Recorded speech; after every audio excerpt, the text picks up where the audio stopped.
Hello and welcome my dear students, मैं हूं are के गिरी, आपका मैथमेटिक्स गुरु। गाइस, आज के लेक्चर में हम लोग ऑब्जेक्टिव क्वेश्चंस का प्रैक्टिस करेंगे। तो चलिए बिना देर किए हुए आज का क्लास शुरू करते हैं। गाइस, जो पहला क्वेश्चन है अपने पास वो है, ये एक डिटरमिनेंट दिया हुआ है और इस डिटरमिनेंट की वैल्यू पूछ रहा है कि इन चारों में से क्या होगा।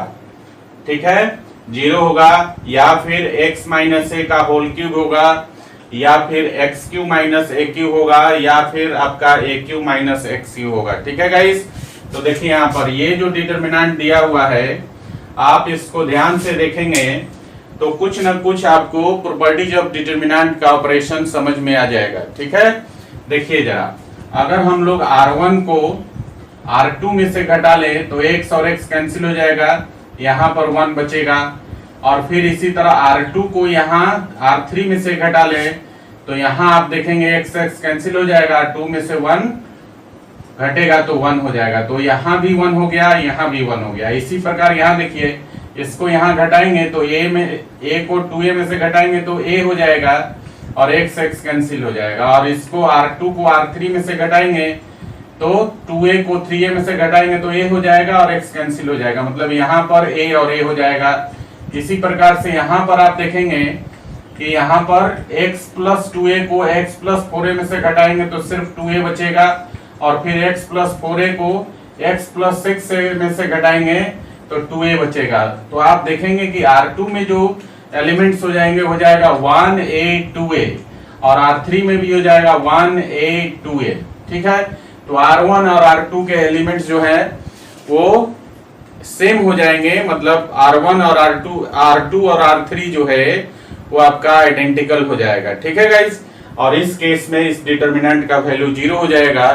तो हम लोग अगर मेंटली कैलकुलेट करें तो डायरेक्टली बोल सकते हैं कि इस डिटरमिनेंट का वैल्यू क्या होगा, 0 होगा। ठीक है गाइस, तो चलिए हम लोग एक ऑपरेशन कर लेते हैं। और वो ऑपरेशन क्या है, हमने अभी बताया आपको कि R2 में से घटाना है R1 को, तो R2 के जगह R2 माइनस R1 कर लेते हैं। एंड R3 में से घटाना है R2 को, तो R3 के जगह R3 माइनस R2 कर लेते हैं। ठीक है गाइस, तो देखिए ये जो डिटरमिनेंट है अब क्या हो जाएगा, फर्स्ट रो तो एज इट इज हो जाएगा आपका, क्योंकि उस पर ऑपरेशन नहीं हो रहा है।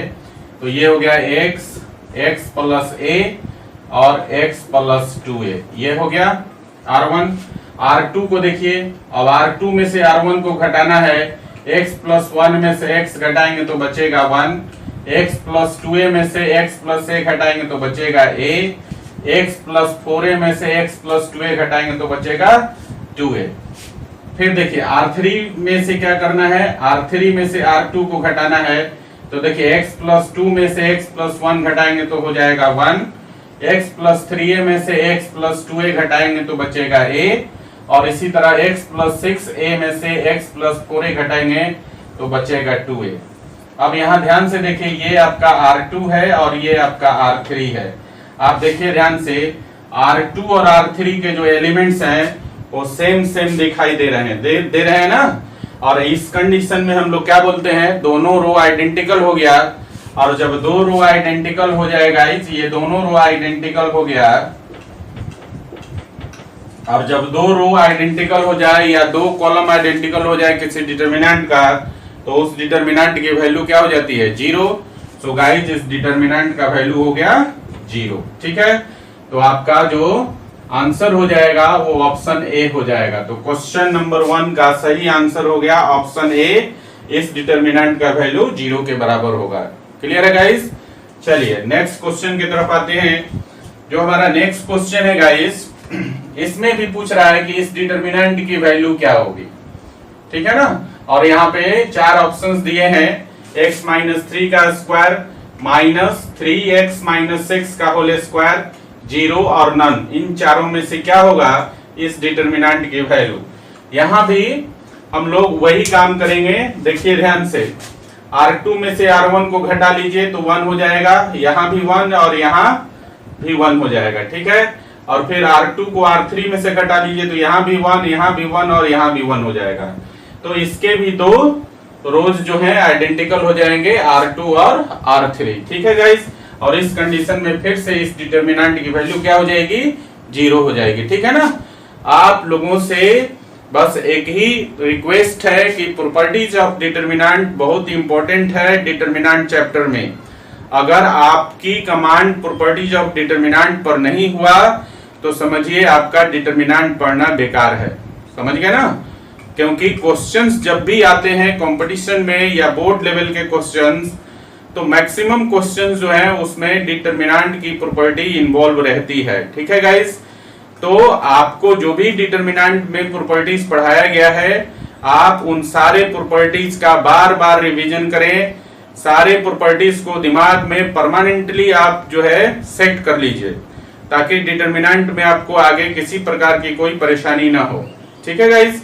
चलिए अब आते हैं इस क्वेश्चन पर। ये जो क्वेश्चन है आपका, इसमें हमने कहा कि आपको ऑपरेशन करना होगा R2 और R3 पर, और R2 में क्या करेंगे, R2 के जगह R2 में से R1 को घटा लीजिए एंड R3 में ऑपरेशन करेंगे R3 में से R2 को घटा लीजिए। ठीक है ना।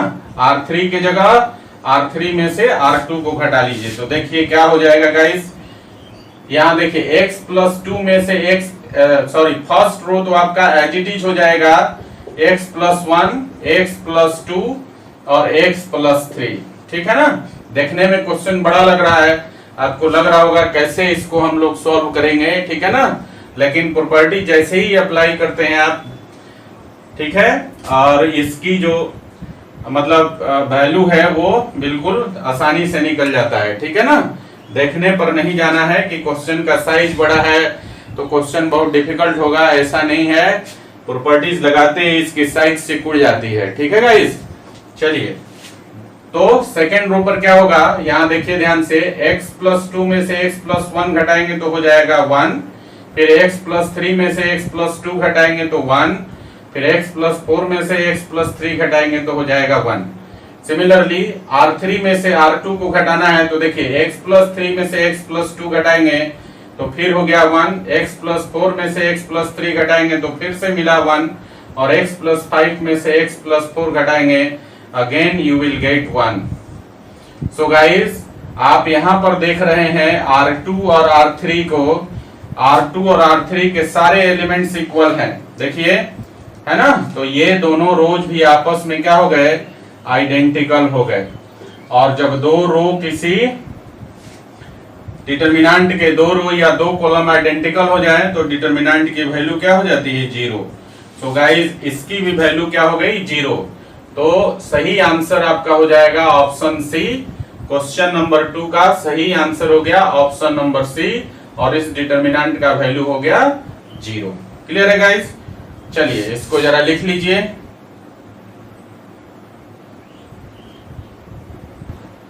तो गाइस नेक्स्ट क्वेश्चन है क्वेश्चन नंबर 3, और क्वेश्चन नंबर 3 में दिया हुआ है if a not is equal to 0 and this determinant is equal to 0। दिया हुआ है कि a का वैल्यू 0 नहीं है और इस डिटर्मिनेंट का वैल्यू 0 है, तो a का वैल्यू क्या होगा, 3 -3 होगा, 0 होगा, 1 होगा और 3 होगा। ठीक है ना। तो चलिए यहां पर जो गिवन है, इस डिटर्मिनेंट को जरा ध्यान से देखिए। अगर सारे कॉलम्स को हम जोड़ दें तो 3 प्लस a हो जाएगा।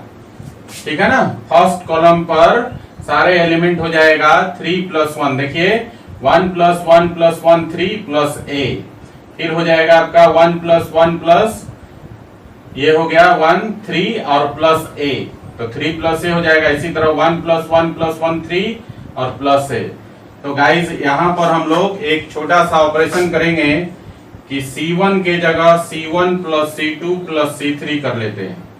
तो देखिए तब क्या हो जाएगा गाइज, तो देयरफॉर ये हो जाएगा आपका वो यहां पर 3 प्लस a, और यहां हो जाएगा 3 प्लस a, और यहां भी हो जाएगा 3 प्लस a, और बाकी एलिमेंट को एज इट इज लिख दीजिए 1 1 प्लस a 1 1 1 1 प्लस a, और इतना इज इक्वल टू 0।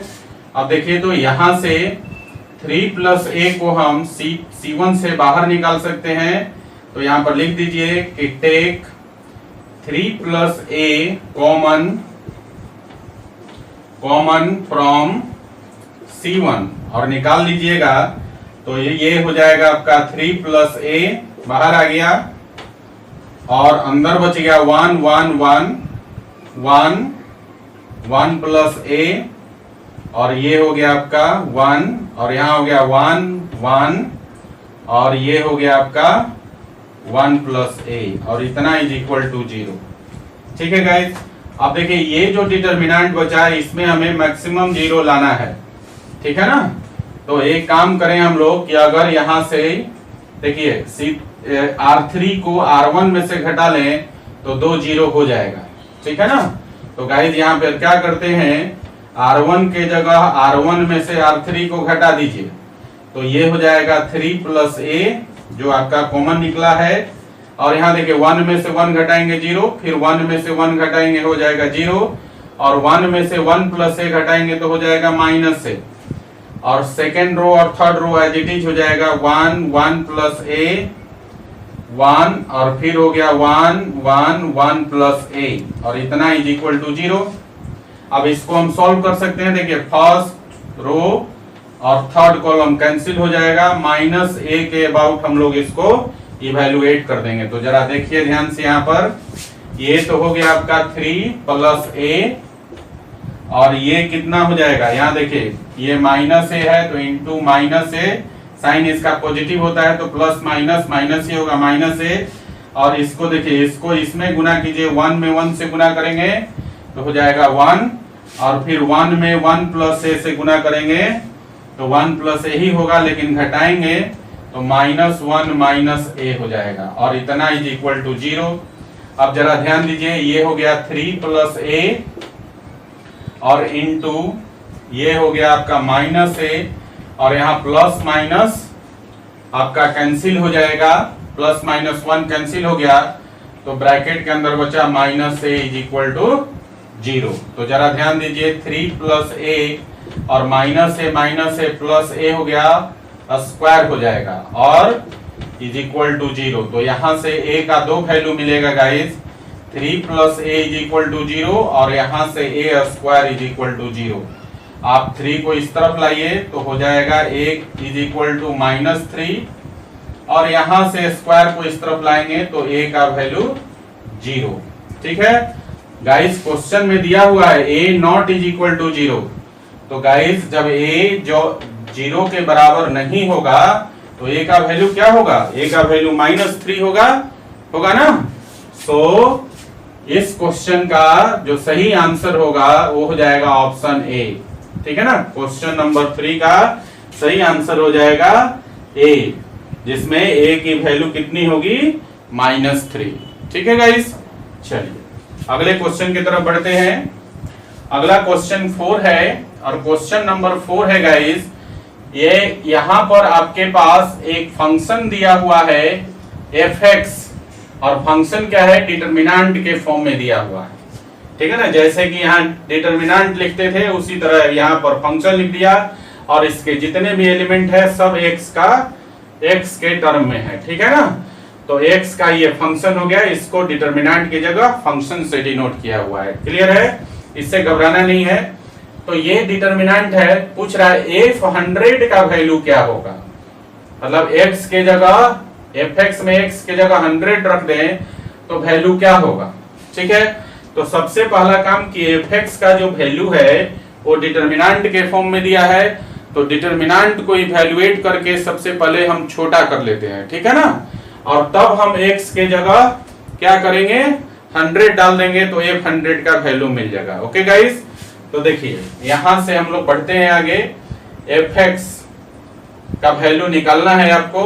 अब जरा देखिए हम क्या करें, ठीक है ना, ऑपरेशन इसमें तो यहां पर स्पष्ट दिख रहा है कि C3 में से अगर C2 को घटा लेते हैं तो हमारे पास जो है 2 कॉलम C1 और C3 जो है वो आइडेंटिकल हो जाएगा। देखिए कैसे, x प्लस 1 में से x घटाएंगे तो 1 बचेगा, तो पहला एलिमेंट फर्स्ट कॉलम का भी 1 ही है।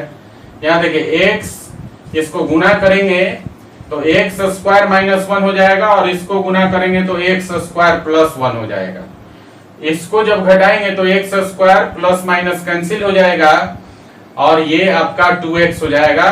घटाएंगे तो माइनस एक्स और इधर घटाएंगे तो प्लस एक्स हो जाएगा। ठीक है, तो दोनों एलिमेंट फिर सेम हो जाएगा। इसी तरह इसको जब इसमें से घटाएंगे तो value 3x into x minus 1 हो जाएगा। तो गाइस यहाँ पर एक छोटा सा ऑपरेशन कर लेते हैं और ऑपरेशन है कि C3 के जगह C3 में से C2 घटा लीजिए तो fx का जो वैल्यू है वो अब आपका हो जाएगा, देखिए ध्यान से, पहला कॉलम है 1 2x और 3x इंटू एक्स माइनस 1। दूसरा कॉलम भी एज इट इज लिखेंगे क्योंकि ऑपरेशन कॉलम 3 पर हो रहा है तो फर्स्ट और सेकंड कॉलम पे कोई प्रभाव नहीं पड़ेगा। तो सेकंड कॉलम हो जाएगा x इंटू एक्स माइनस 1 और x into x minus 1 into x minus 2 और सेकंड कॉलम को थर्ड कॉलम में से घटाना है तो गाइज यहाँ पर हो जाएगा 1 और फिर हो जाएगा 2x और फिर हो जाएगा 3x इंटू एक्स माइनस 1। जब घटाएंगे तो देखिए यहाँ से x माइनस 1 तो कॉमन पहले ही बाहर निकल जाएगा और इधर बच जाएगा x प्लस 1 और इधर बचेगा आपका, देखिए इधर बच जाएगा आपका एक्स स्क्वायर माइनस एक्स।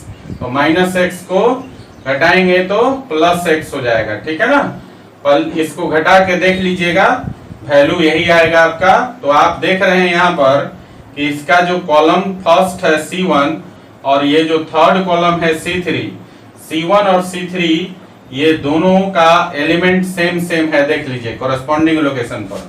तो ऐसे कॉलम्स को हम लोग क्या बोलते हैं कि आइडेंटिकल कॉलम हो गया। आइडेंटिकल कॉलम हो गया, C1 C3 आपका आइडेंटिकल हो गया। तो देयरफॉर fx का जो वैल्यू है अब क्या हो जाएगा, ये डिटरमिनेंट 0 हो गया, का वैल्यू 0 हो गया तो fx इज इक्वल टू 0 हो गया। अब जरा ध्यान दीजिए यहाँ पर, ये जो आपका fx इज इक्वल टू 0 आया, यहाँ पर जो fx का वैल्यू है वो किसी भी वेरिएबल पर डिपेंड नहीं करता है। दैट मीन्स ये भी बोल सकते हैं कि fx का वैल्यू x पर डिपेंड करता ही नहीं है। तो x के जगह आप 100 रखें, चाहे 500 रखें, चाहे 5 लाख रखें या कोई भी x की वैल्यू रखेंगे, fx का वैल्यू 0 ही होगा क्योंकि वो x पे डिपेंड नहीं करता है। सो गाइस इसका मतलब ये हो गया कि f100 का वैल्यू 0 हो गया। ठीक है ना, अब इसी क्वेश्चन को आपसे पूछ सकता है, ठीक है ना, दूसरे वे में भी यहाँ पर दे देगा कि f1000 का वैल्यू क्या होगा या f5000 का वैल्यू क्या होगा और क्वेश्चन सेम रहेगा। तो चाहे कुछ भी दे यहाँ पर, f5000 दे या f1000 दे, वैल्यू आपको 0 ही आएगा क्योंकि fx का वैल्यू जो है x पे डिपेंड ही नहीं करता है। तो x चाहे कुछ भी रखेंगे वैल्यू 0 ही होगा। क्लियर है गाइस? तो और ये जो क्वेश्चन था गाइस, ये आपका क्वेश्चन नंबर 4 IIT 99 में पूछा हुआ क्वेश्चन था।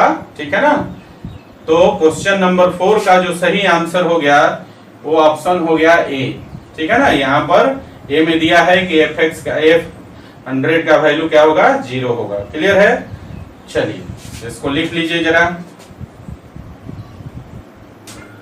तो गाइज अगला क्वेश्चन है क्वेश्चन नंबर 5 और क्वेश्चन नंबर 5 में है दिया हुआ है if x is greater than 0 and x not equal to 1। इसी प्रकार से y is greater than 0 and y not is equal to 1 and z is greater than 0 z not equal to 1, then the value of this determinant is what. ये जो determinant दिया है इसकी value क्या होगी, 1 होगा, -1 होगा, 0 होगा या नन होगा। ठीक है, और दिया हुआ है आपके पास कि x का वैल्यू हमेशा 0 से बड़ा होगा, 1 के बराबर नहीं होगा, y का वैल्यू 0 से बड़ा होगा, 1 के बराबर नहीं होगा, एंड z का वैल्यू 0 होगा और z का वैल्यू 0 से बड़ा होगा और 1 के बराबर नहीं होगा। तो इस डिटरमिनेंट की वैल्यू आपसे पूछ रहा है क्या होगा। गाइस यहाँ पे लॉग का प्रॉपर्टी हम लोग यूज करेंगे। लॉग में आप जानते हैं कि अगर आपके पास ऐसा है n is equal to log x to the base a, तो हम जानते हैं क्या होता है x का वैल्यू हमेशा 0 से बड़ा होगा। पॉजिटिव नंबर का ही लॉगरिथम एग्जिस्ट करता है और जो बेस होता है वो बेस हमेशा 0 से बड़ा होगा और बेस का वैल्यू कभी भी 1 के बराबर नहीं होगा। ये लॉग का बेसिक प्रॉपर्टी होता है, ठीक है ना। इसी वजह से यहां पर दिया हुआ है, क्योंकि आप देखेंगे कि x भी बेस में है, y भी बेस में है और z भी बेस में है, इसीलिए आप देख रहे हैं x का वैल्यू 0 से बड़ा होगा और 1 के बराबर नहीं होगा, समझे ना। इसीलिए ये लाइन दिया हुआ है, इस लाइन को देखकर घबराना नहीं है, ठीक है गाइस। देखिए यहाँ पर अब हम लोग इसको सॉल्व करते हैं। तो सॉल्व करने का उपाय क्या है कि इसके r1 में आप गुना कर दीजिए log x to the base e, और यहाँ पर हम लोग इसलिए गुना कर रहे हैं कि हमारे पास एक प्रॉपर्टी होता है log में चेंज ऑफ बेस का, ठीक है ना। हम लोग क्या करेंगे x y z से फ्री करना है उसके बेस को, ठीक है ना। तो उसमें बेस को फ्री करने के लिए यहाँ पर x बेस है, देखिए फर्स्ट रो में, सेकेंड रो में y बेस है और थर्ड रो में z बेस है। हम चाहते हैं कि फर्स्ट रो, सेकेंड रो और थर्ड रो, तीनों रो में जो एलिमेंट्स हैं उनका बेस जो है x y z से फ्री हो जाए, ठीक है ना। और इसके लिए हम लोग r1 में log x to the base e से गुना करेंगे, r2 में हम लोग log y to the base e से गुना करेंगे, ठीक है ना। r2 में, यहां ध्यान दीजिए, r2 में हम लोग क्या करेंगे, r2 में हम लोग गुना कर देंगे log y to the base e से, और r3 में हम लोग गुना कर देंगे log z to the base e से। और ऐसा इसलिए करेंगे कि हमारे पास एक प्रॉपर्टी होता है गाइस चेंज ऑफ बेस का कि log a to the base b को हम ऐसा लिख सकते हैं कि log a to the base e into log e to the base b। ये प्रॉपर्टी जो है चेंज ऑफ बेस है, लॉगरिथम की एक प्रॉपर्टी है जो आप लोगों को बेसिक मैथमेटिक्स में 11th क्लास में ही पढ़ाया गया था, ठीक है ना। अगर याद नहीं है तो एक बार आप वहां देख लेंगे, कॉपी को रिवीजन हो जाएगा, ठीक है गाइस, क्योंकि डिटरमिनेंट में बहुत सारा क्वेश्चन लॉगरिथमिक बेस्ड होता है, ठीक है। तो लॉगरिथम को एक बार आप रिवीजन जरूर कर लेंगे, ठीक है। चलिए, तो हम लोग यहाँ पे ऑपरेशन करने वाले हैं। r1 में log x to the base e से गुना करेंगे, r2 में log y to the base e से गुना करेंगे और r3 में log z to the base e से गुना करेंगे। तो यहां लिख देंगे multiply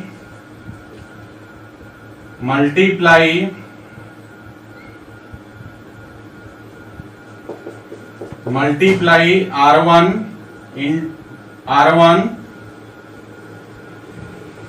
multiply r1 r2 and r3 by log x to the base e, log y to the base e and log z to the base e respectively, ठीक है। तो गाइज अब देखिए क्या हो जाएगा, आपका मल्टीप्लाई करेंगे तो आपको डिवाइड भी करना पड़ेगा। इक्वेशन को बैलेंस करने के लिए या फिर किसी भी एक्सप्रेशन को बैलेंस करने के लिए जब आप किसी टर्म में मल्टीप्लाई करते हैं तो सेम नंबर से आपको डिवाइड करना पड़ता है, ठीक है ना। तो यहाँ डिटरमिनेंट के केस में बैलेंस तो करना ही पड़ेगा ना, मल्टीप्लाई कर रहे हैं तो डिवाइड करना पड़ेगा। सो गाइस क्या हो जाएगा, जब आप r1 में मल्टीप्लाई करेंगे log x to the base e से तो डिवाइड भी करना पड़ेगा log x to the base e से। इसी प्रकार से r2 में जब मल्टीप्लाई करेंगे log y to the base e से तो आपको डिवाइड भी करना होगा log y to the base e से। और इसी तरह से r3 में भी मल्टीप्लाई करें log z to the base e से तो डिवाइड करना होगा log z base to the e, ठीक है ना। log z to the base e से डिवाइड भी करना होगा। तो यहाँ तो डिवाइड कर दिया। अब इसके r1 r2 r3 में log x to the base e, log y to the base e और log z to the base e से मल्टीप्लाई करते हैं। तो देखिए 1 में मल्टीप्लाई करेंगे तो वही हो जाएगा log x to the base e। और यहाँ देखिए जरा log y to the base x है, यहाँ समझ लीजिए log y to the base x है और इसको मल्टीप्लाई कर देंगे log x to the base e से, तो देखिए यहाँ पर ये चेंज ऑफ बेस का प्रॉपर्टी ले लिया ना। बेस यहाँ पर देखिए जैसे e है यहाँ पर, तो ये कैंसिल हो जाएगा और log a to the base b के बराबर हो जाएगा। तो इसी तरह यहाँ x कैंसिल समझिए, तो बचेगा क्या, log y to the base e। तो यहाँ पर बच जाएगा आपका log y to the base e। और यहाँ पर देखिए फिर से थर्ड एलिमेंट के पास हो जाएगा log, और वहां है z to the base x, और यहाँ आपको गुना करना है log x to the base e से। फिर ये x कैंसिल हो जाएगा तो बचेगा log z to the base e। तो यहाँ बच गया आपका log z to the base e।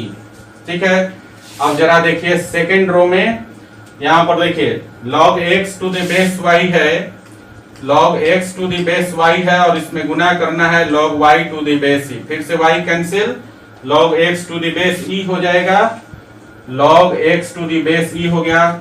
इसी तरह सेकेंड एलिमेंट में तो गुना करेंगे तो वही हो जाएगा log, क्योंकि 1 है तो 1 में log y to the base e से गुना करेंगे तो log y to the base e हो जाएगा। और थर्ड एलिमेंट को देखिए, थर्ड एलिमेंट है आपका log z to the base y into log y to the base e। फिर से y कैंसिल तो log z to the base e हो जाएगा, log z to the base e हो जाएगा। सिमिलरली जब थर्ड रो में आप गुना करेंगे log z to the base e से, तो आपको मिलेगा log x to the base e, फिर यहाँ भी मिलेगा log y to the base e, और यहाँ भी मिलेगा log z to the base e। तो आप जरा देखिए यहाँ पर इसके तीनों रो को देखिए, R1 को, R2 को और R3 को, इन तीनों को देखिए, तीनों रो में सेम ही एलिमेंट्स हैं।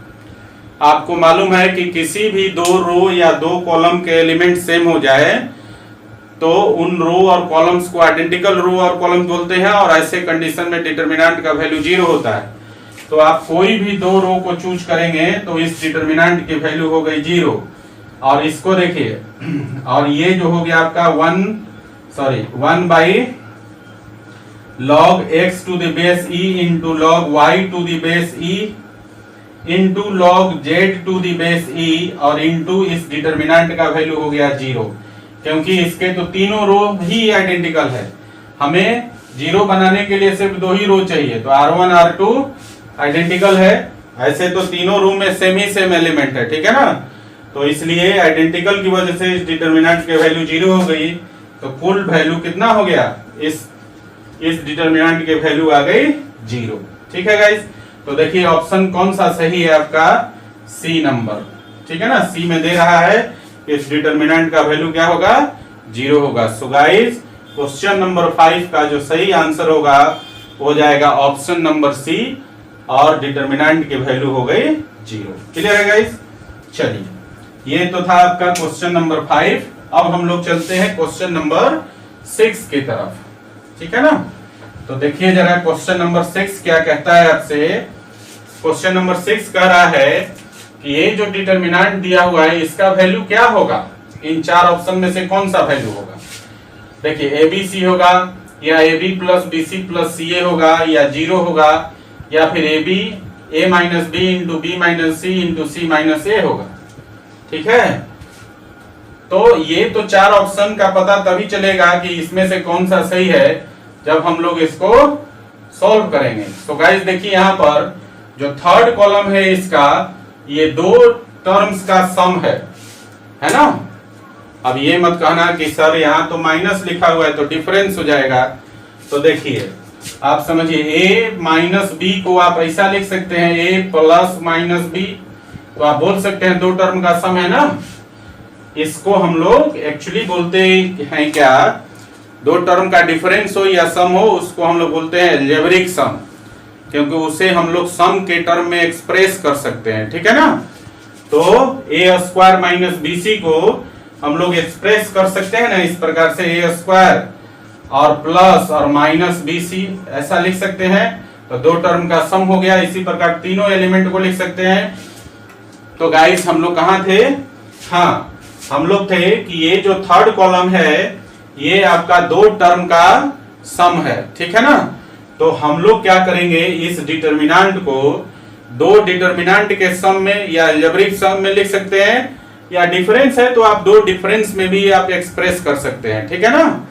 तो देखिए पहला काम हम करेंगे कि इस डिटर्मिनेंट को दो डिटर्मिनेंट में तोड़ देंगे, ठीक है ना, बिकॉज ऑफ क्या थर्ड कॉलम दो टर्म का डिफरेंस है या सम है, जो आप अच्छा समझे वही बोलिए, ठीक है ना।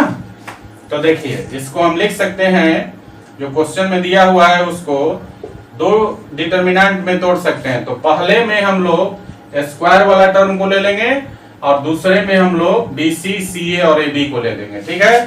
तो पहला डिटर्मिनेंट हो जाएगा आपका 1 1 1 ABC और इधर हो जाएगा A square B square C square, ठीक है। और माइनस है तो प्लस के जगह आप माइनस लिख दीजिए, ठीक है ना। जब यहाँ प्लस रहता है तो दो डिटर्मिनेंट का सम कर देते हैं, यहाँ डिफरेंस है तो आप माइनस लिख दीजिए, कोई फर्क नहीं पड़ेगा, ठीक है। और दूसरे में हम लोग BC CA AB लिखना है, तो ये हो जाएगा 1 1 1 ABC और BC CA AB, ठीक है गाइस। अब जरा देखिए यहाँ R1 में अगर A से गुना करें तो ये ABC हो जाएगा, फिर इसी तरह R2 में हम लोग R2 में अगर हम B से गुना करें तो CA मिलकर ABC हो जाएगा, तो यहाँ B से गुना कर देंगे। और R3 में देखिए R3 में अगर C से गुना करें तो ABC हो जाएगा, तो इसको C से गुना कर देंगे। तो क्या करेंगे हम फर्स्ट वाले डिटर्मिनेंट को एज इट इज रहने देंगे और सेकेंड वाला जो डिटर्मिनेंट है इसको कन्वर्ट करके फर्स्ट में ला देंगे, फर्स्ट के फॉर्म में, ठीक है। तो तब हमारा कैलकुलेशन थोड़ा आसान हो जाएगा। इसके लिए हम क्या करेंगे, फर्स्ट रो में A से, सेकेंड रो में B से और थर्ड रो में C से मल्टीप्लाई कर देंगे, ठीक है गाइस। तो देखिए क्या हो जाएगा इस कंडीशन में, ये पहला तो एज इट इज हो गया 1 1 1 ABC और यहाँ हो गया A square B square C square, और यहाँ पर आपने ABC से गुना किया है तो ABC से भाग भी देना पड़ेगा बैलेंस करने के लिए। अभी हमने मल्टीप्लाई डिवाइड का कंसेप्ट बताया, अभी यहाँ पर मल्टीप्लिकेशन और डिवीजन का कंसेप्ट क्वेश्चन नंबर 5 में, तो सिमिलर कंसेप्ट यहाँ भी यूज कर रहे हैं। तो देखिए A से इसमें मल्टीप्लाई करेंगे R1 में तो हो जाएगा A स्क्वायर ABC और R2 में B से गुना करेंगे तो हो जाएगा B स्क्वायर ABC और यहाँ देखिए R3 में C से मल्टीप्लाई करेंगे तो हो जाएगा C स्क्वायर ABC हो जाएगा। अब आपको थोड़ा आसान लग रहा होगा, यहाँ C3 को देखिए, थर्ड कॉलम का प्रत्येक एलिमेंट क्या है, ABC है, तो थर्ड कॉलम से ABC को कॉमन ले लीजिए, ठीक है। तो क्या हो जाएगा गाइस, आप चाहें तो लिख लीजिए कि take ABC common from C3 of second determinant, ऐसे लिख देते हैं, ठीक है ना। तो देखिए क्या हो जाएगा, पहला डिटर्मिनेंट तो एज इट इज हो गया आपका 1 1 1 और यहाँ देखिए ABC और थर्ड कॉलम हो गया A square B square C square हो गया ना।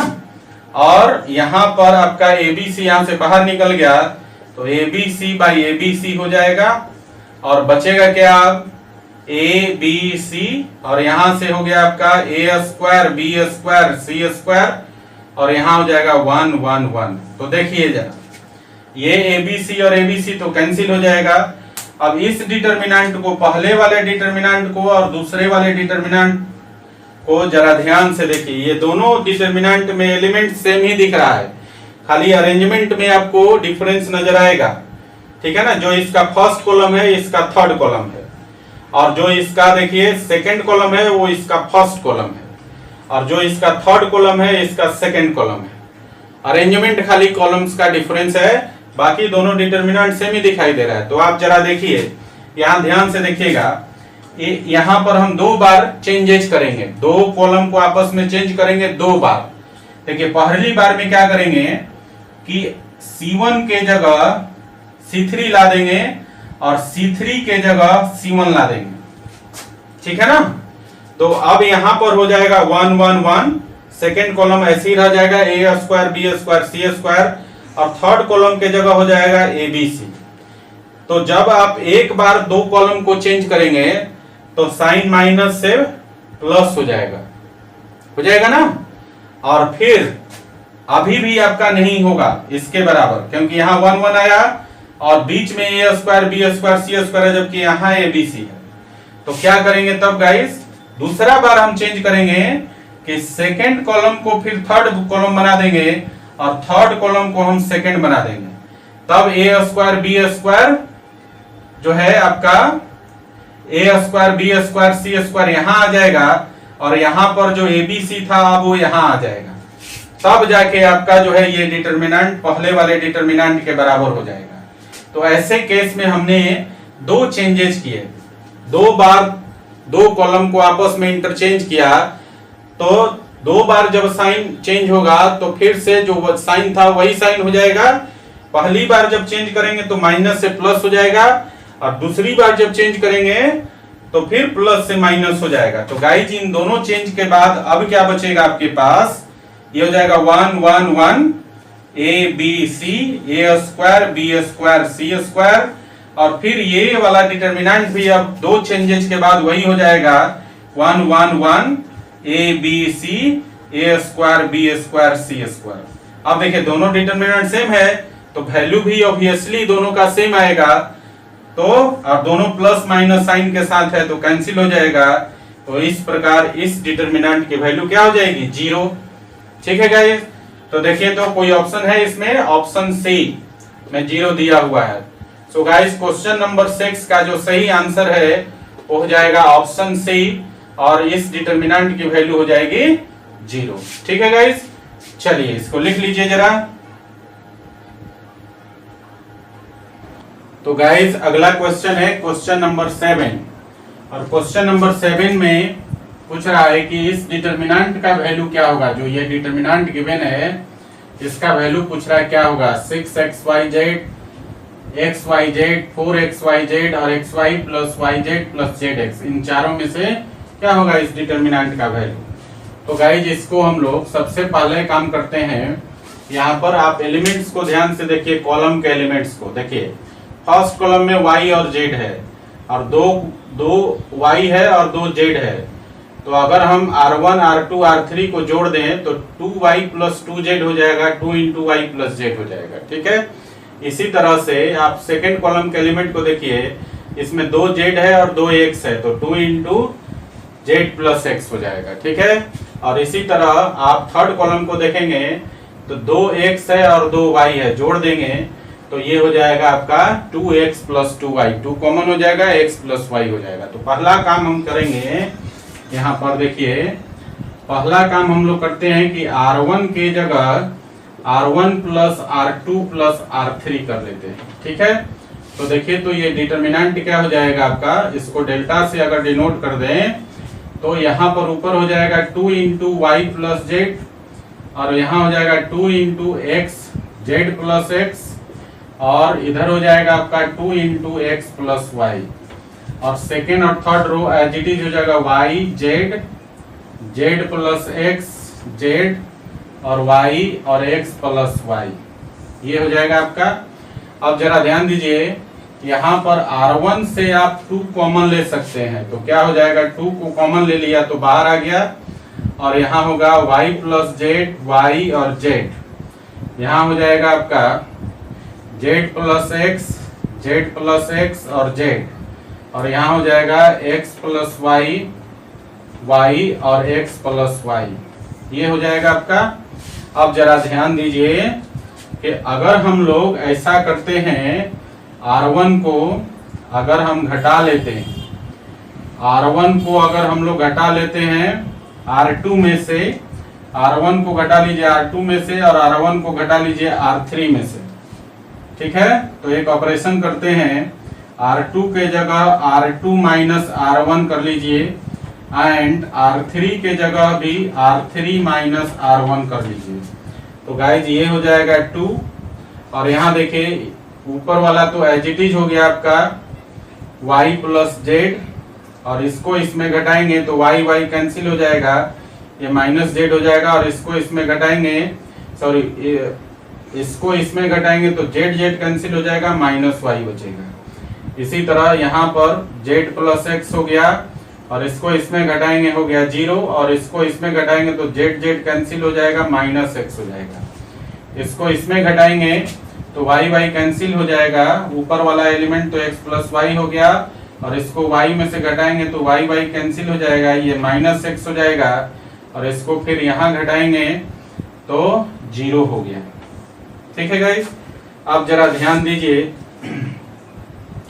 कि अब हम लोगों को, अब देखिए जरा यहाँ पर R1 पर फिर से हम लोग अगर जोड़ दें, R1 पर जोड़ दें R1 plus R2 plus R3, तो क्या हो जाएगा आपका, देखिए ध्यान से, यहाँ पर एक ऑपरेशन कर लीजिए, R1 के जगह R1 plus R2 plus R3, अगर ऐसा कर लेते हैं तो गाइस ये जो डिटर्मिनेंट हो जाएगा आपका y और z, यहाँ 0 हो गया, कट गया तो जोड़ेंगे तो माइनस वाई माइनस जेड और प्लस वाई प्लस जेड, 0 हो गया, और इसको जोड़ेंगे तो प्लस माइनस एक्स कैंसिल हो जाएगा, ये z हो जाएगा, और इसको जोड़ेंगे तो प्लस माइनस एक्स यहाँ भी कैंसिल हो जाएगा, और ये y हो जाएगा, और यहाँ हो गया माइनस जेड माइनस वाई, और ये हो गया आपका 0 माइनस एक्स, और यहाँ हो गया माइनस एक्स और 0, ये हो गया।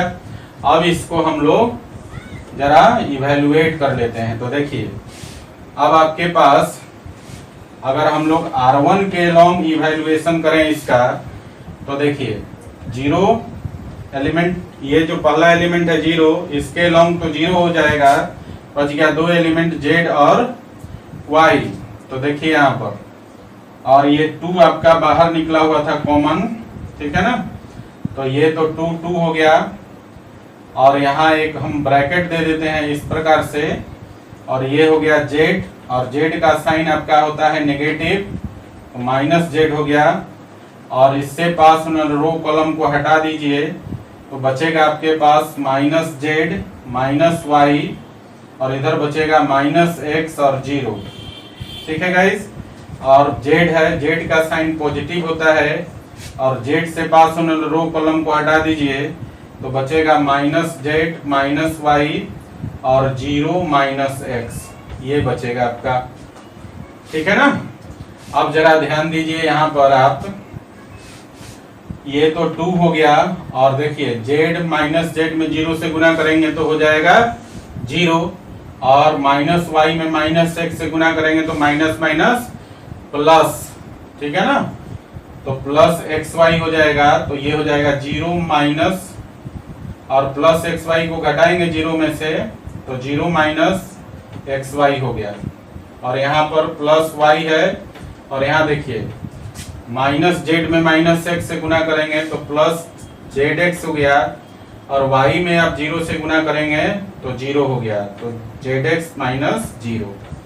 अब यहाँ देखिए 2 हो गया, और ये आपका हो गया, यहाँ पर माइनस जेड था पहले से गाइस, यहाँ थोड़ा सा मिस्टेक हो गया है, इसको लिख लीजिएगा, यहाँ देखिए माइनस जेड और इंटू 0 माइनस एक्स वाई। ठीक है, तो देखिए 0 में से एक्स वाई को जब घटाएंगे तो माइनस एक्स वाई हो जाएगा, और माइनस एक्स वाई को माइनस जेड में गुना करेंगे तो minus minus plus x y z हो जाएगा। ठीक है, और फिर देखिए 0 एक्स जेड एक्स में से 0 को घटाएंगे तो जेड एक्स ही होगा, और जेड एक्स को फिर वाई से मल्टीप्लाई करेंगे तो एक्स वाई जेड हो जाएगा, एक्स वाई जेड हो जाएगा। ठीक है, अब देखिए एक्स वाई जेड और एक्स वाई जेड को जोड़ देंगे तो 2xyz हो गया। ठीक है, और 2 में 2 से गुना करेंगे तो 4 हो जाएगा, और ये हो गया xyz। तो इस डिटरमिनेंट का जो वैल्यू है गाइस वो हो गया आपका 4xyz, इस डिटरमिनेंट का वैल्यू, और ये आपको ऑप्शन सी में दिख रहा है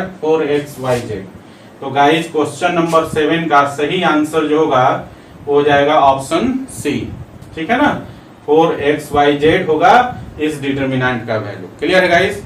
चलिए अब हम लोग आते हैं क्वेश्चन नंबर 8 पर। तो क्वेश्चन नंबर 8 में कह रहा है कि इस डिटरमिनेंट का वैल्यू क्या होगा, पूछ रहा है आपसे, और ऑप्शन दिया है alpha delta, alpha minus delta, 2 और 0, इन चारों में से कौन सा ऑप्शन होगा। तो गाइस देखिए यहाँ पर आप देखेंगे cos alpha plus delta, cos beta plus delta और कॉस गामा प्लस डेल्टा, एक फॉर्मूला हम लोगों ने कंपाउंड एंगल में पढ़ा है कि कॉस ए प्लस बी का वैल्यू होता है cos A into cos B minus sine A into sine B. ठीक है ना, cos A into cos B minus sine A into sine B होता है ना।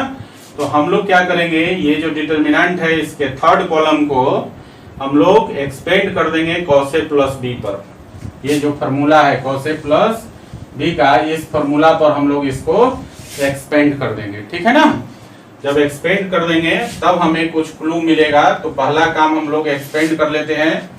तो देखिए ये हो गया आपका sine alpha, sign beta, sign gamma, ये आपका फर्स्ट कॉलम हो गया। सेकंड कॉलम हो गया cos alpha, cos beta, cos gamma. और जो थर्ड कॉलम हो गया आपका, ये हो जाएगा आप कॉस ए प्लस बी पर तोड़ दीजिए तीनों एलिमेंट्स को, तो ये हो जाएगा cos alpha into cos delta minus sign alpha into sine delta. फिर दूसरे एलिमेंट को तोड़ेंगे तो हो जाएगा cos beta into cos delta minus sign beta into sine delta हो जाएगा। और फिर इसी तरह थर्ड एलिमेंट को तोड़ेंगे तो हो जाएगा cos gamma into cos delta और minus sine gamma into sine delta. ठीक है, अब हमारे पास एक क्लू आ गया। देखिए तो sign alpha into sine alpha, sign beta, sign gamma, ये फर्स्ट कॉलम में दिया है। अगर फर्स्ट कॉलम में हम लोग साइन डेल्टा से गुना कर दें तो ये जो थर्ड कॉलम है इसका सेकंड वाला पोर्शन के बराबर हो जाएगा। ठीक है ना, देखिए साइन अल्फा में साइन डेल्टा से गुना कर दीजिए, फिर साइन बीटा में साइन डेल्टा से गुना कर दीजिए, फिर साइन गामा में साइन डेल्टा से, मतलब फर्स्ट कॉलम में साइन डेल्टा से गुना करते हैं तो वैल्यू हो जाएगा sine alpha into sine delta, sine beta into sine delta और sine gamma into sine delta, ये हो जाएगा आपका। ठीक है गाइस, और इसके बाद हम लोग यहाँ पर सेकेंड कॉलम में देखिए, सेकेंड कॉलम में अगर हम लोग कॉस डेल्टा से गुना कर दें तो cos alpha into cos delta इसके पहले एलिमेंट के बराबर, फिर देखिए पहले टर्म के बराबर, फिर cos beta into cos delta second term के बराबर, और फिर इसमें डेल्टा कॉस डेल्टा से करेंगे तो cos gamma into cos delta third term के बराबर। तो अगर हम C1 में, यहाँ ध्यान दीजिए, C1 में गुना करें, C1 में गुना कर दें हम लोग, C1 में गुना कर दें कॉस डेल्टा से, सॉरी साइन डेल्टा से, देखिएगा ध्यान से, और C2 में हम लोग गुना कर दें कॉस डेल्टा से, और गुना करके इसको आपस में घटा लें। ठीक है, तो इस तीसरे कॉलम के बराबर हो जाएगा। ठीक है ना, तो हम लोग एक ऑपरेशन करें यहाँ पर, और ऑपरेशन हम लोग ऐसा करते हैं C2 पर कर लेते हैं। ठीक है ना, C2 पर एक ऑपरेशन कर लेते हैं, या फिर हम ऐसा कर लेते हैं C3 पर ही ऑपरेशन कर लेते हैं, और उसको क्या करेंगे, इस वाले टर्म को, इसको हम लोग यहाँ जोड़ देंगे और इधर वाला C2 पर जो करेंगे उसको घटा लेंगे। तो C3 पर हम लोग करते हैं कि C3 और प्लस क्या करेंगे, साइन डेल्टा इंटू C1 और minus cos delta into C2 कर देते हैं।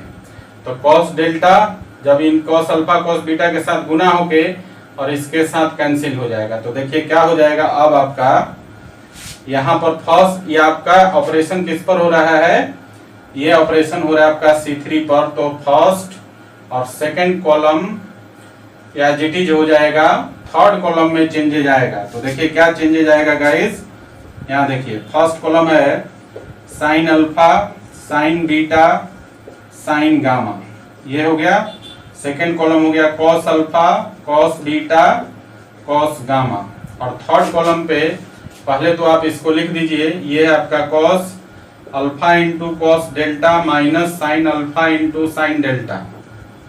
ठीक है, फिर cos beta into cos delta minus sign beta into sine delta, और फिर cos gamma into cos delta minus sine gamma into sine delta, ये हो गया आपका। अब क्या करना है, इस C3 में आपको C1 में साइन डेल्टा से गुना करके ऐड करना है, तो प्लस देखिए प्लस कीजिए और इसमें साइन डेल्टा से गुना करेंगे तो ये हो जाएगा sine alpha into sine delta और फिर हो जाएगा यहाँ पर sign beta into sine delta और फिर हो जाएगा plus sign gamma into sine delta. ये हो गया आपका। और फिर C2 में कॉस डेल्टा से गुना करके घटाना है, तो यहाँ देखिए माइनस कर लीजिए, तो यहाँ गुना करेंगे तो हो जाएगा cos alpha into cos delta और सेकंड एलिमेंट के जगह हो जाएगा cos beta into cos delta और थर्ड एलिमेंट के जगह हो जाएगा minus cos gamma into cos delta. ये आपका हो गया। ठीक है, अब जरा देखिए cos alpha into cos delta इससे कट गया और sign alpha into sine delta इससे कट गया। इसी प्रकार cos beta into cos delta इससे कट गया और sign beta into sine delta इससे कट गया। इसी प्रकार cos gamma into cos delta इससे कट गया और sine gamma into sine delta इससे कट गया। तो आप क्या देख रहे हैं कि इसका थर्ड कॉलम 0 हो गया। तो आपका हो गया ये आपका sine alpha sign beta sine gamma और इधर हो गया second column cos alpha cos beta cos gamma और थर्ड कॉलम हो गया 0 0 0। तो गाइस बताइए आप किसी भी डिटरमिनेंट का कोई भी कॉलम का सारा एलिमेंट या किसी भी रो के सारे एलिमेंट जब 0 हो जाए तो उस केस में डिटरमिनेंट का वैल्यू क्या हो जाता है 0। तो गाइज इस डिटरमिनेंट का वैल्यू हो गया 0। क्लियर है। तो देखिए तो इन 4 ऑप्शन में से कौन सा ऑप्शन सही है, डी है ना। तो गाइज क्वेश्चन नंबर 8 का जो सही आंसर होगा वो हो जाएगा ऑप्शन डी और इस डिटरमिनेंट का वैल्यू हो जाएगा 0। ठीक है गाइज, तो इस प्रकार से क्वेश्चन नंबर 8 आपका सॉल्व हो जाता है। ठीक है, चलिए इसको जरा लिख लीजिए।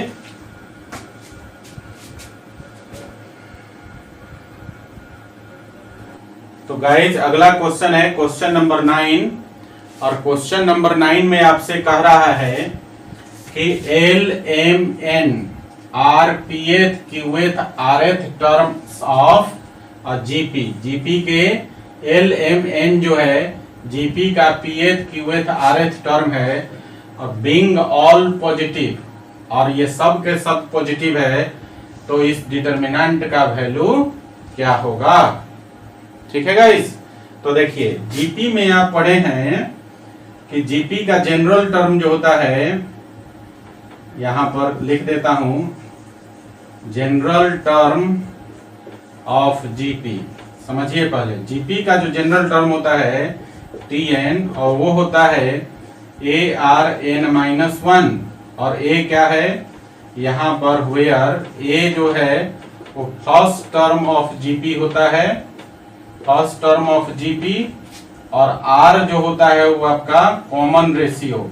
आपको याद नहीं होगा इसलिए मैं आपको याद दिला देता हूं गाइस, आर होता है कॉमन रेशियो। ठीक है, ये आपका जो बेसिक कंसेप्ट है जिसकी जरूरत है इस क्वेश्चन को बनाने में। क्लियर है ना।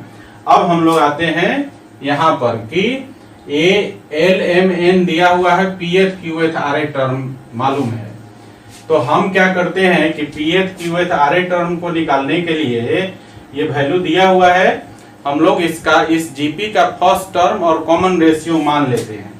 तो जरा लेट कर लीजिए कि कैपिटल ए जो है मान लेते हैं कि फर्स्ट टर्म है और कैपिटल आर को हम लोग कॉमन रेशियो मान लेते हैं, कॉमन रेशियो मान लेते हैं किसका, ये जो जीपी की चर्चा जो कर रहा है क्वेश्चन में उस जीपी का। तो जरा देखिए ध्यान से कि इस केस में क्या हो जाएगा। तो देयरफॉर एल जो है वो आपका पीएथ टर्म है, एनएथ टर्म का फॉर्मूला होता है ए आर एन माइनस 1, तो पीएथ टर्म का फॉर्मूला हो जाएगा ए के जगह कैपिटल ए और आर के जगह कैपिटल आर और एन माइनस 1 के जगह पी माइनस 1 हो जाएगा ना। तो एल का जो वैल्यू हो जाएगा वो हो जाएगा ए आर पी माइनस 1, इसी तरह एम का वैल्यू हो जाएगा a r m q minus 1, क्योंकि एम जो है क्यूएथ टर्म है क्यू माइनस 1, और जो एन है वो हो जाएगा ए आर और ये rth टर्म है तो r-1, ठीक है ना। अब जरा देखिए, इसमें दोनों तरफ लॉग ले लीजिए। इन तीनों इक्वेशन में क्या करेंगे, टेक लॉग बोथ साइड्स, दोनों तरफ लॉग ले लीजिए। तो ये इक्वेशन देखिए, ये वाला बन के हो जाएगा log L, क्योंकि हमें जरूरत है ना इस डिटर्मिनेंट को सॉल्व करने के लिए log L, log M, log N की जरूरत है, इसलिए हम दोनों तरफ log ले रहे हैं। तो log L is equal to हो जाएगा इधर log A r to the power p-1, ऐसा कर देते हैं। और ये दूसरा जो हो जाएगा, ये आपका हो जाएगा log M is equal to log A r to the power q-1। और तीसरा जो हो जाएगा आपका हो जाएगा कि log N is equal to log A r to the power r-1। ये हो जाएगा आपका, हो जाएगा। अब हमें क्या करना है कि अब सिंपली हम इस डिटर्मिनेंट का वैल्यू निकालेंगे और उसमें log L, log M और log N का वैल्यू यहां से डाल देंगे, ठीक है गाइस। तो देखिए, तो देयरफॉर उस डिटर्मिनेंट को डेल्टा मान लेते हैं और log यहां से डायरेक्टली हम यहां पर आते हैं, ठीक है ना। तो देखिए, इस डिटर्मिनेंट का वैल्यू डेल्टा मान दिया और log L का वैल्यू आ गया कि log A r to the power p-1, और फिर log M का वैल्यू हो गया log A r to the power q-1, और log N का वैल्यू हो गया log A r to the power r-1, और सेकेंड कॉलम है p q r, और ये है 1 1 1, ठीक है ना। अब जरा इसको हम तोड़ते हैं, क्योंकि log का एक फॉर्मूला होता है कि log m to the power n है, तो इसको, इस पावर को इधर ला देते हैं हम लोग, तो लिखते हैं n log m। तो इसी तरह पहला एलिमेंट में p-1 पावर है, लिख सकते हैं q-1 और r-1, ये पावर दिख रहा है ना, इसको हम बाहर इस तरफ लाएंगे पहले।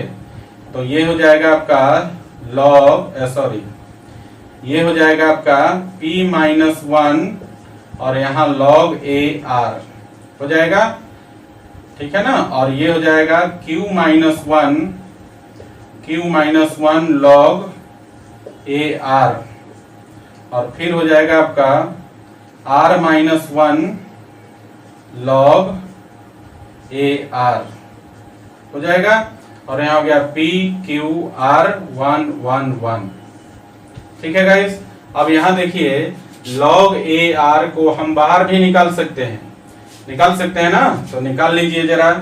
तो log A r अगर बाहर निकाल लेते हैं तो हमारे पास बचेगा क्या, p-1 q-1 और r-1, और यहाँ हो गया p q r 1 1 1, ठीक है। अब आप ध्यान दीजिए, अगर हम लोग यहाँ ध्यान दीजिए, यहाँ C1 पर क्या करते हैं, C2 को घटा लेते हैं और C3 को जोड़ देते हैं, तो सारा एलिमेंट 0 हो जाएगा। तो एक ऑपरेशन कर लेते हैं गाइस, यहाँ स्पष्ट दिख रहा है कि अब क्या करना है। तो अब हम लोग एक ऑपरेशन करते हैं कि C1 पर हम लोग C2 को C1 पर C1 में से C2 को घटा लीजिए, ठीक है, और C3 को जोड़ दीजिए।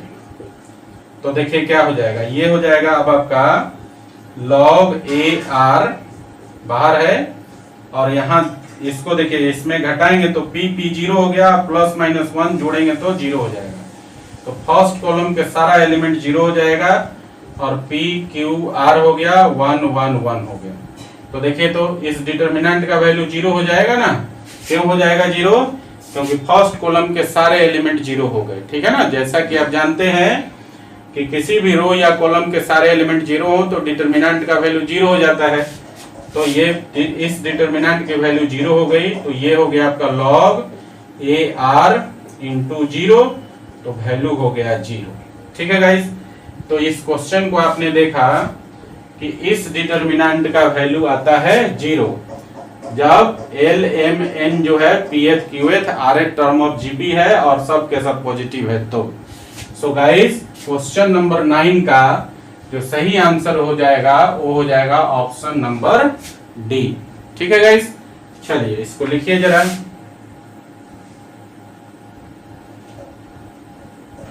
तो गाइस अगला क्वेश्चन है क्वेश्चन नंबर 10 और क्वेश्चन नंबर 10 में दिया हुआ है कि if a1 a2 a3 dot dot an are in gp then the value of this determinant is।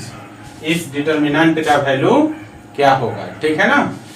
क्या होगा, 2 होगा, 1 होगा, 0 होगा या -2 होगा, इन चारों में से आपको बताना है इसको सॉल्व करके। गाइस जब जीपी की बात हो रही है तो थोड़ा सा और हम लोग आते हैं। देखिए ध्यान दीजिए, आपके पास दिया हुआ है गिवन दैट, ध्यान दीजिएगा नहीं तो नहीं समझ में आएगा क्वेश्चन। दिया हुआ है a1 a2 a3 dot dot an, ये आपका जीपी में है। किस में है, जीपी में है। ठीक है गाइस, अब जीपी में है तो आपको मालूम है कि 3 टर्म अगर जीपी में लगातार हो तो बीच वाले टर्म का जो स्क्वायर होता है बाकी 2 टर्म के प्रोडक्ट के बराबर होता है। ठीक है, जैसे आप a2 को लिख सकते हैं ऐसा, a2 को आप लिख सकते हैं a2 का square into a1 into a3। इसी तरह a3 को आप लिख सकते हैं कि a3 का square is equal to a2 into a4। मतलब बीच वाला जो टर्म है आपका दोनों साइड वाले टर्म के, बीच वाले टर्म का स्क्वायर साइड वाले टर्म के प्रोडक्ट के बराबर होता है। ये जीपी का प्रॉपर्टी है। इसी तरह से आगे बढ़ेंगे तो आप जो लिख सकते हैं, जैसे मान लीजिए कि आपके पास इससे जस्ट पीछे वाला 2 टर्म है, एक है an-1 और an-2। ठीक है, और इसका एक पीछे वाला टर्म देखिए, जैसे इसको आप लिखेंगे तो an-1 और इसके आगे वाला टर्म हो जाएगा an+1, यही ना होगा। तो इस बीच वाले टर्म को आप क्या लिख सकते हैं, an का स्क्वायर और ये हो जाएगा an-1 इंटू an+1। ये हमारे पास जीपी का जो बेसिक कॉन्सेप्ट है, इसी कॉन्सेप्ट का हम लोग यूज करेंगे इस डिटर्मिनेंट को सॉल्व करने में। ठीक है गाइस, तो जरा देखिए ये जो बीच वाला टर्म है आपका, इसको an+1 को हम क्या लिख सकते हैं, जरा ध्यान दीजिएगा। an+1 को हम लोग लिख सकते हैं इसके ठीक पीछे वाले टर्म का स्क्वायर, मतलब इसका बीच वाले टर्म का स्क्वायर जो होगा ठीक पीछे वाला और आगे वाले टर्म के प्रोडक्ट के बराबर होगा। तो an+1 का स्क्वायर जो होगा हो जाएगा an इंटू an+2 के बराबर। इसी तरह an+4 को देखिए, an+4 है ना, an+4 को हम लिख सकते हैं an+4 का स्क्वायर और ये an+3 इंटू n+5 के प्रोडक्ट के बराबर हो जाएगा। तो an+3 इंटू n+5 के प्रोडक्ट के बराबर हो गया। और इसी प्रकार an+7 को हम लिख सकते हैं an+7 का square is equal to an+6 into an+8। इसके बिहाफ पर जो अभी प्रॉपर्टी निकल कर आया है, इसके बिहाफ पर an+1, an+4 और an+7 को हम इस तरह से डिफाइन कर सकते हैं। अब जरा देखिए यहाँ पर इन तीनों में ये जो टर्म निकला, इन तीनों में दोनों तरफ लॉग ले लीजिए। तो आप ऐसा लिख सकते हैं, पहले लिख लीजिए कि टेक लॉग बोथ साइड्स, दोनों साइड लॉग ले लेते हैं अगर, तो क्या हो जाएगा देखिए जरा। अभी हम लोग जो है ना जीपी के ही प्रॉपर्टी से चल रहे हैं, बाद में हम कुछ कैलकुलेशन करके उसमें डालेंगे और वैल्यू निकल जाएगा। ठीक है गाइस, तो देखिए जरा, जब लॉग ले लेंगे तो आप उसको लिख सकते हैं कि लॉग an+1 का स्क्वायर इज इक्वल टू, ये हो जाएगा लॉग an इंटू an+2 लिख सकते हैं। और इसी को आप जब लिखेंगे तो देयरफॉर ये क्या हो जाएगा, ये पावर इधर आ जाएगा तो ये हो जाएगा 2 log an प्लस 1, और इधर यहां पर आपका गुना में है तो log m into n. Formula आप जानते हैं, फॉर्मूला होता है कि log m इंटू एन है तो आप इसको लिखते हैं log m plus log n, लिखते हैं ना, ये फॉर्मूला है। तो इसी तरह इसको हम तोड़ सकते हैं, तो ये हो जाएगा कि log an plus log an plus 2, ये हो जाएगा आपका। इसको हम इक्वेशन 1 मान लेते हैं। और सिमिलरली देखिए, सिमिलरली इसको देखिए, हम लोग सेकेंड वाले टर्म को क्या लिख सकते हैं, log लीजिएगा तो 2 पीछे आ जाएगा और हो जाएगा log an प्लस 4, और ये इक्वल हो जाएगा log an plus 3 plus log an plus 5 के बराबर हो जाएगा। ये दूसरा इक्वेशन हो जाएगा।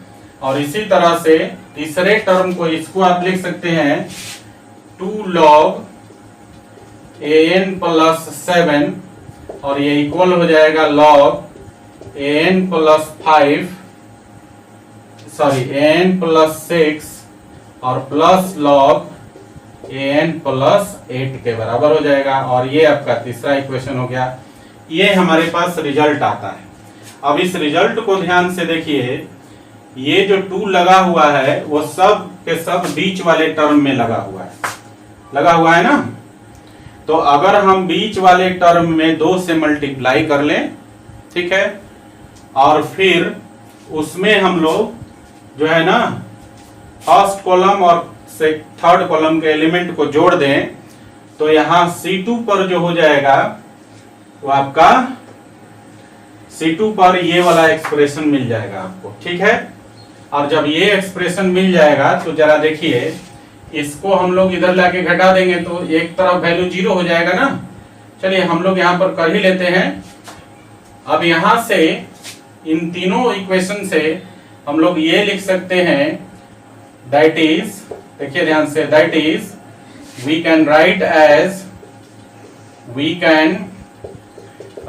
एज, अब इनको हम लोग इस तरफ लाते हैं 2 log वाले को, तो ये आपका हो जाएगा इस प्रकार से। देखिए पहला में हो जाएगा कि log an plus log an plus 2 minus 2 log an plus 1 is equal to 0, ये हो जाएगा।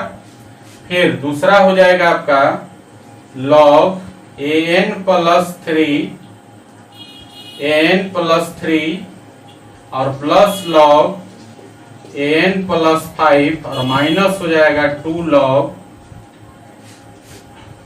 सॉरी हाँ, n प्लस 3 और प्लस हो गया log n प्लस 5 और माइनस ये आएगा इधर, तो ये हो जाएगा 2 log an plus 4 is equal to 0। और फिर हम लोग लिख रहे हैं तीसरे वाले को, तो ये हो जाएगा log an प्लस 6 और प्लस log an प्लस 8 और माइनस हो जाएगा 2 log, इसको जब इस तरफ लाएंगे an plus 7 is equal to 0। अब इसी तीनों का यूज करना है इस डिटर्मिनेंट में। तो देखिए क्या करेंगे, C1 पर हम लोग एक काम करते हैं कि C1 पर C3 को जोड़ देंगे, तो ये दोनों टर्म का सम मिल जाएगा।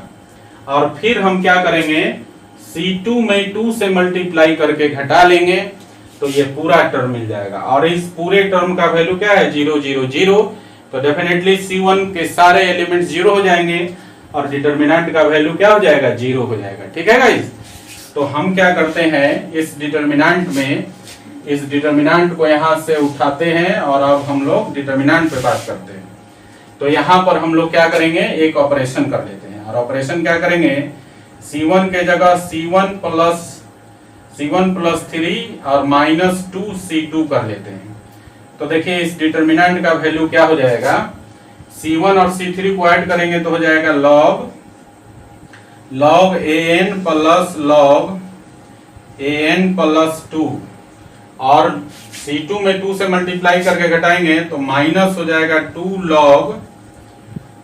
log और ये हो जाएगा आपका 2 log an प्लस 1, ये हो जाएगा C1 पर। इसी तरह से आपका दूसरा एलिमेंट हो जाएगा आपका, दोनों एक को जोड़िए तो ये हो जाएगा log और ये हो गया an प्लस 3 और प्लस log an प्लस 5 और माइनस हो जाएगा 2 log an प्लस 4, ये हो जाएगा।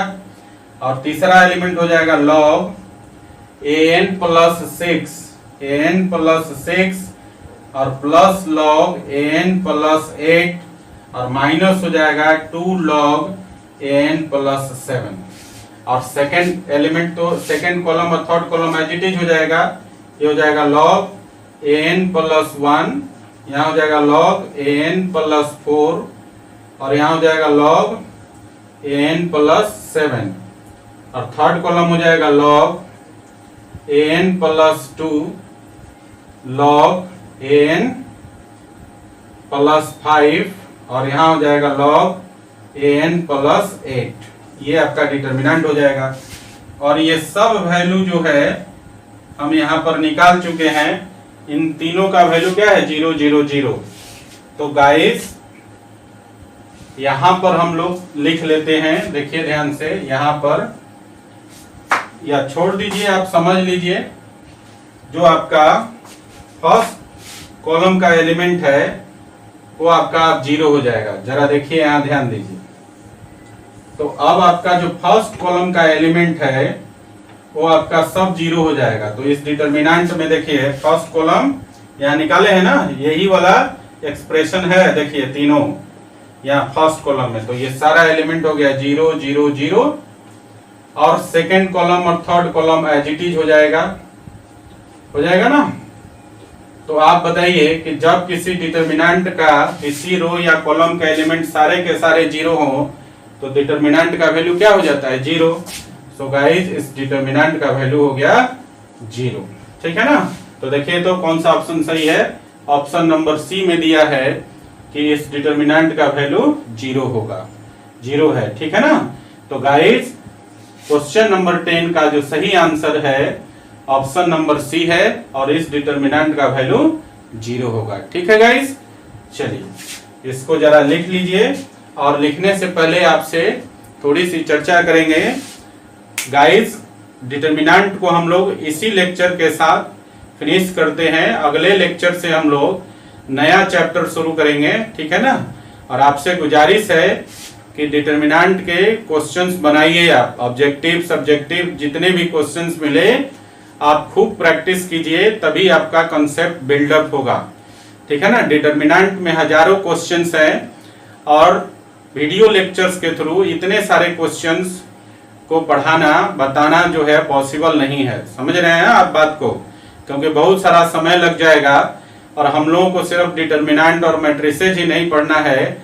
अभी सिलेबस में बहुत सारे ऐसे चैप्टर्स हैं जिसका स्टडी करना है, ठीक है ना। तो आपसे गुजारिश यही है कि आप लोग क्वेश्चन निरंतर बनाते रहिए।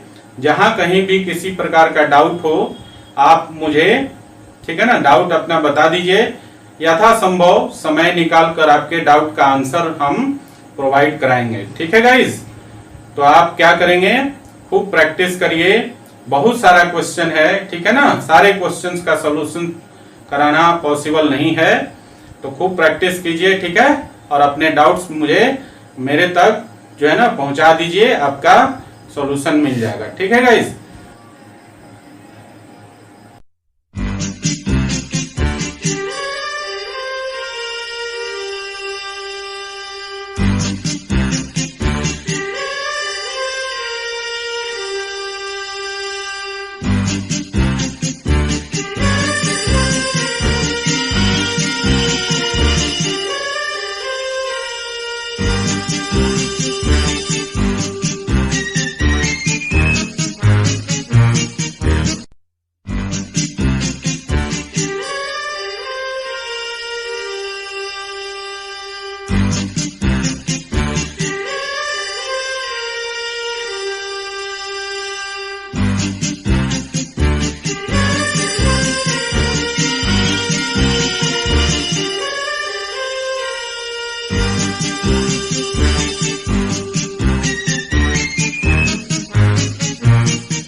Thanks for watching.